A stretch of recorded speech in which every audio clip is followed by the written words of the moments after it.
Welcome to the Running Network Show. Join us each time as we explore the people, the places, and the events that shape our great sport.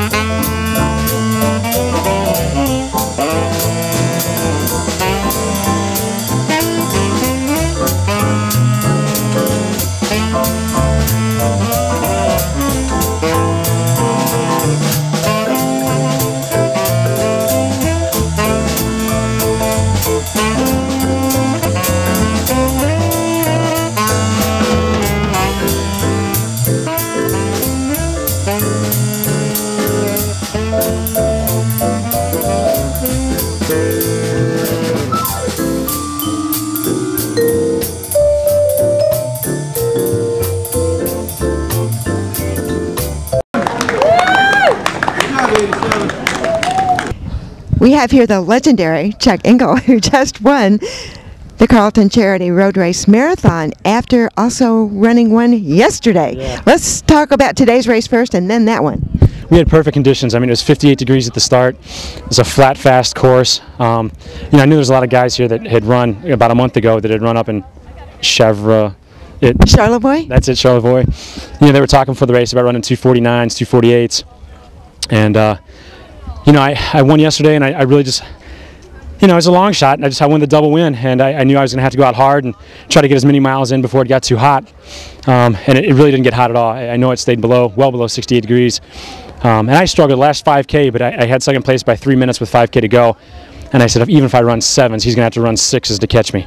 And I felt confident with 5K to go that I had it locked up. So, but I struggled. That last 5K was tough on me after running yesterday. So you really set out for the double win. That's the goal, yeah. I mean, yesterday, I really just went up yesterday to run it. I was actually supposed to just run this race, but, you're only 300 miles away from the Grand Isle. I said, I might as well just drive up and run it.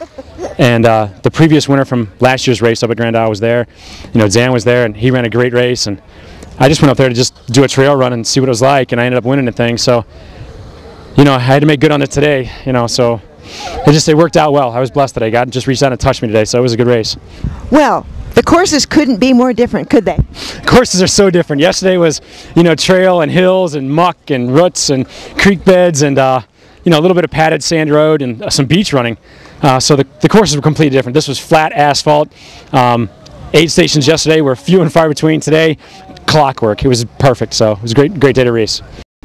Chris James just came in a really close number 2 today at the marathon here at Carrollton, and you live nearby, I guess? Yeah, it's about 30 minutes down the road to the west, right along M46, a tiny little town called Breckenridge. Very small, not many people. Well, tell us about your race today. I didn't really know what to expect. In the summer here, I work a lot of hours, and I just found out I was going to be able to run this 2 days ago. So I wasn't extremely prepared, and I just ran the Run Charlevoix Marathon a month ago, and I came in second place there in 2:49. And today I just wanted to go out and break 3 hours, and I had a lifetime PR, 2:47 something. So I'm extremely happy. A lifetime PR, so it was a good race for you. Very good. I was hesitant about the 8.5 times out and back. But I ended up liking it because you always knew where you were on the course. You could see where you were in comparison to the other people out there, and there was constant encouragement from the other runners, which is great. And I can't say enough of what everyone does to organize a marathon in a small town venue like this. I'm very thankful for that. We have here a double winner. Bonnie Jones from Novi, Michigan won the marathon here at the Carrollton Charity Road Races, and she also qualified for Boston. That was your main goal, right? Yes, it was. Tell us about your race today. Well, it was redundant and flat and a little windy coming back. But it went well. So your plan was to qualify, and this is a flat, fast course. Is that why you picked it? Well, actually, it was a little deal with my girlfriend. She qualified at Bayshore, and I had to find a marathon to qualify to go to Boston with, and this was the next available. So here I am. So this is your first time qualifying? First time qualified from Boston, yes. That's exciting. It's very exciting. And it looks like you have some family helping you out a little bit. And my husband's outpacing me, and running ahead of me. Had to lose him a few times,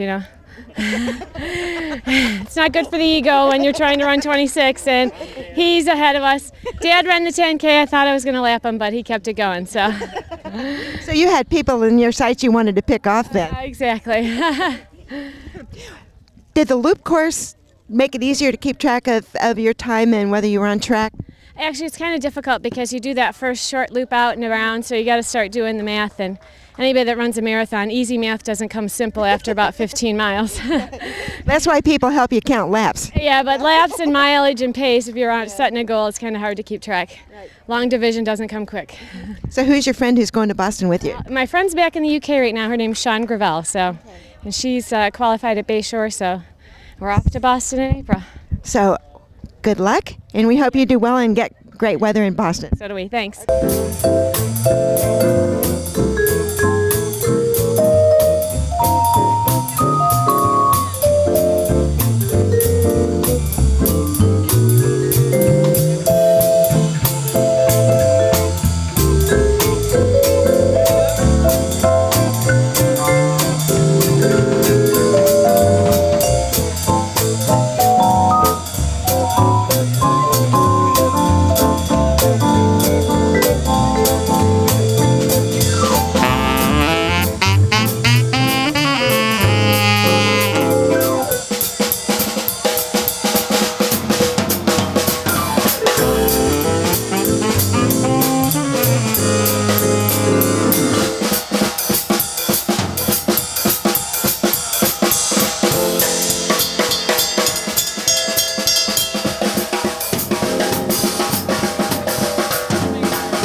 My name is Scott Tuttle, and we are DS in the Flat 5. We are a jazz combo out of Saginaw Valley State University. Over here on tenor sax, we have Joe Kuzdal. On vibes, we have Drew Parents. Over on bass guitar, we have Brandon Dyke. On drum set, we have Steve Nyquist. And on guitar, we have Dustin Mallett.